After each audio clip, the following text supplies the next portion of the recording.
The mountain horned dragon. They're the spiky little lizards that can be found anywhere throughout Southeast Asia. Now, due to the fact that these guys are heavily imported and not many captive bred species are being, bred into the hobby, they can sometimes be difficult to care for in captivity. So today we're going to be going over everything you're going to be needing to make sure that your mountain horned dragon thrives. So sit back, relax, and let's go over how to take care of a mountain horned dragon.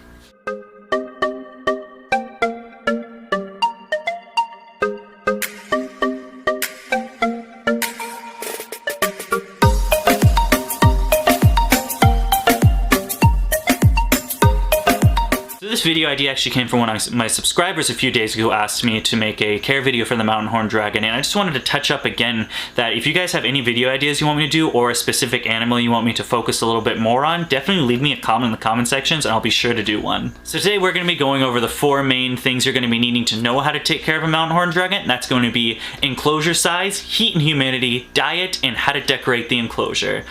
We'll start with number 1, which is going to be enclosure size. So due to mountain dragons being heavily imported, you're most likely to be getting a wild-caught animal versus a captive bred, you're probably going to end up with a subadult, if not a full adult. And if that's the case, I definitely recommend a bare minimum of something like an 18 by 18 by 24 enclosure or like a 29-gallon aquarium.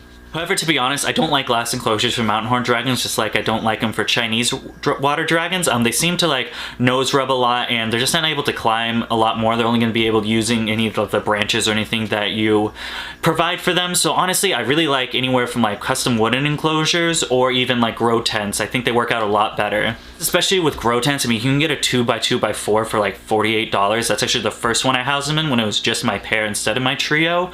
Just $40, it holds heat and humidity a lot better than say a aquarium's going to do, and also the material that's made out of, they can actually stick their nails into it, and so they're able to climb through the walls or over, you know what I meant. However, if you're lucky enough to find yourself a captive bred baby, then it's probably pretty small, probably to the size where my one is, and then that's the case, I'm going to recommend something like a 12 by 12 by 18 starting out. Doing a small enclosure in the beginning is going to help make them feel a little more secure when they're babies. I think the 12 by 12 by 18 is great, especially the ones with the foam or cork background. They're able to climb on top of it, and it just works out a little bit better than say an aquarium.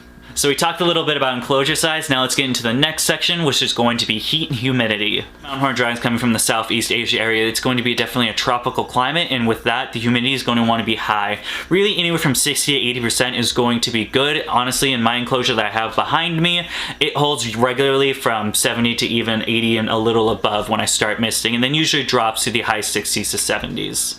Now, if you're using something like an aquarium or an exoterra instead of something like a grow tent, which probably most of you aren't due to grow tents not being very popular, of course I always recommend sealing part of that screen. Due to them being open screens, humidity is going to escape a lot faster. A couple different ways is going to be a nice deep substrate to keep it moist, and of course live plants. And then going into heating, these guys are going to be wanted kept a little bit cooler than most lizards. You're going to want a temperature gradient from around 70 to 80 degrees, of course 70 being the cool side and 80 being the hot, with a basking spot around 90 degrees. And with that basking spot, it's important to keep it actually, even this high 80s to 90s is going to be perfect. You don't want any more above 90, and of course you don't want the temperatures exceeding 80 degrees. And before we get into the next section, just want to brush up on a little bit of UVB, and yes, the mountain horned dragons do require UVB.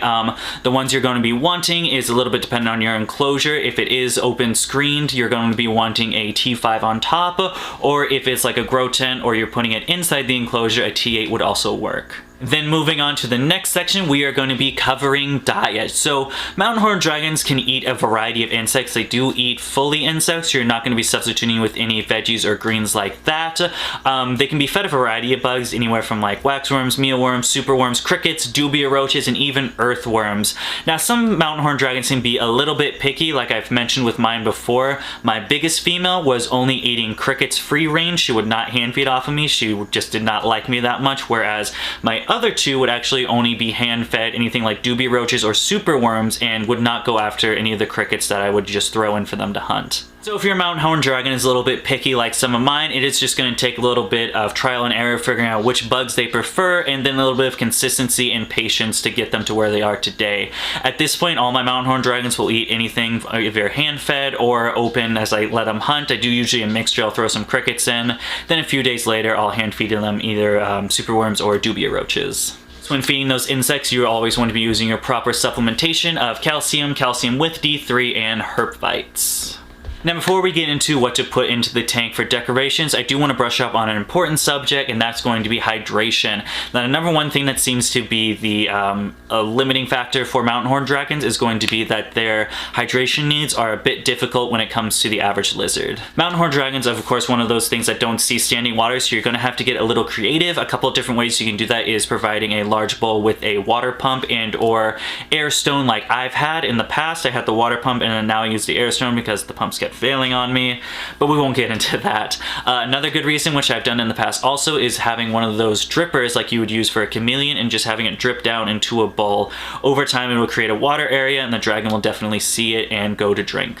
While doing this, you should be missing your enclosure regularly, at least 2, maybe 3 times a day, depending on your humidity needs. If you are using live plants, which I highly recommend, it's going to leave water droplets on the leaf to where they're able to drink it. It's actually the main source that my baby's doing right now. He doesn't really drink out of the water bowl or the dripper or anything, but whenever I'm misting, he'll just go straight for the leaf that he's on, which is the pothos, and just drink right out of it. So I've actually misted in there a little bit more often due to that.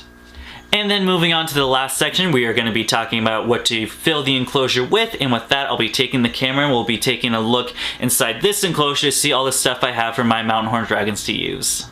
Alright, so here we have the full enclosure. The enclosure is a 3x2 by 5 foot grow tent that I've used for we're a bit under a year, so probably about 8 or 9 months. Now, I don't really know where all of these guys are. I know that one is right over there.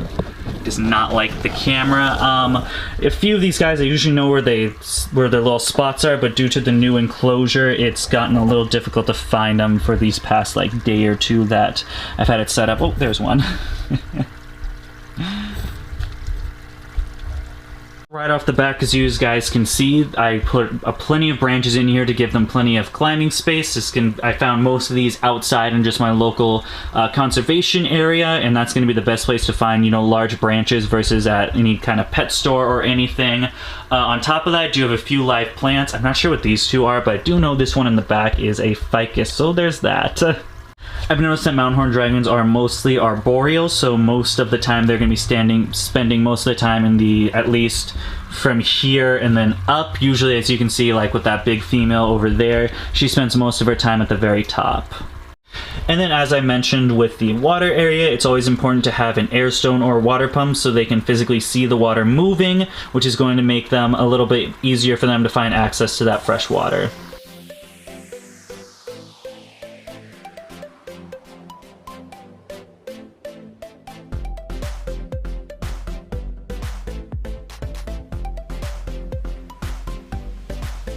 And there you have it, how to take care of a mountain horn dragon. Now, I hope this video helped you, and of course, if you guys have any more video ideas that you want me to make a video on, definitely leave them in the comments section. I'll be sure to do one. And as always, if you guys like the video, please feel free to give us a thumbs up. If you want to see some more of my animals or breeding products, you can follow me on Facebook. And he's look at him. I don't know if you guys can see him. Bastard.